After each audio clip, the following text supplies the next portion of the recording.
สวัสดีครับผมนายสรัญยงเรียนสถาบันเทคโนโลยีพระจอมเกล้าพลทหารลาดกระบังวิทยาเขตชุมพรเขตอุดมศักดิ์สาขาวิชาวิศวกรรมไฟฟ้าแผนกวิศวกรรมไฟฟ้ากำลังรหัสนักศึกษา692003006วิชา Engineering Drawing ครับรหัสวิชา11206128วันนี้เราจะทำโฮมเวิร์กที่6นะครับคือทำภาพนี้ครับใช้ Arc Tool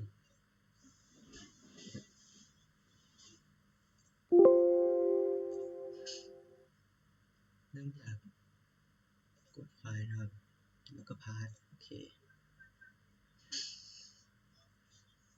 กดสเก็ตกดลายบนแผ่น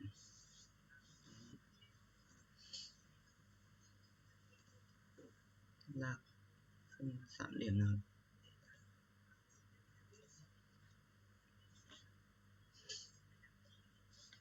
กด Smart Dimension นะครับแล้วก็วัดมุมตรงนี้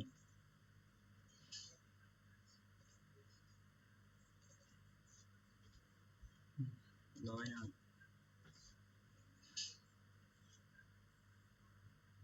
มาจะเป็นมุมตรงนี้กับตรงนี้นะครับ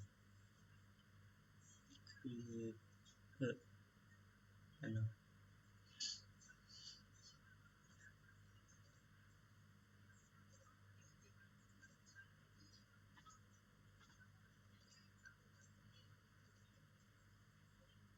ย้อนกลับก่อน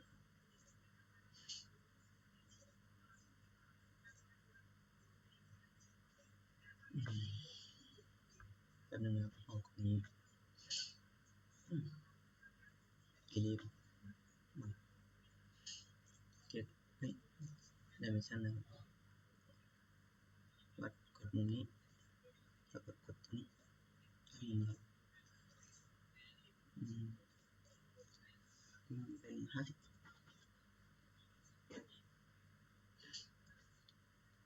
นะครับออกตรงนี้กดตรงนี้โดนค้างแล้วก็หางกลางตรงนี้ครับคือตัวนี้ก็นี่ครับได้แล้วก็ครอบโอ๊ย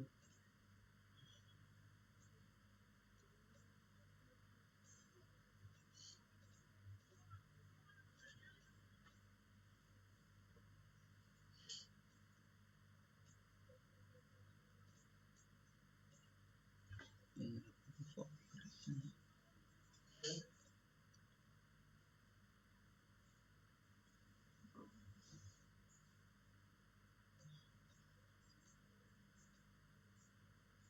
นะครับ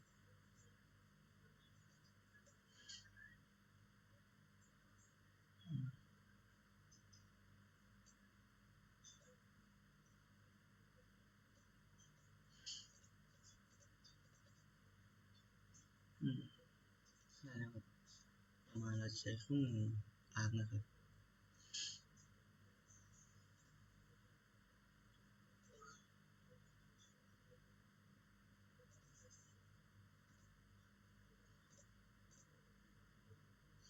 นี่คือจุดนี้มาจุดนี้แล้วก็ไปจุดนี้นะครับกด F4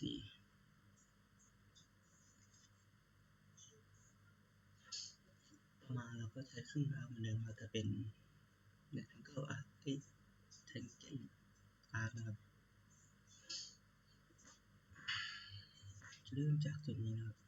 กดลงเข้าไปนี้มาตกที่มุมนี้นะครับนี่ต่อมาเราใช้เป็นนี่ครับ Tip Point Arc นะครับเริ่มจากจุดตรงนี้แล้วก็ตรงนี้แล้วขยายมาอย่างนี้ครับโอเค Smart Dimension นี่นะครับมันเป็น70รัศมีเป็น70นะครับ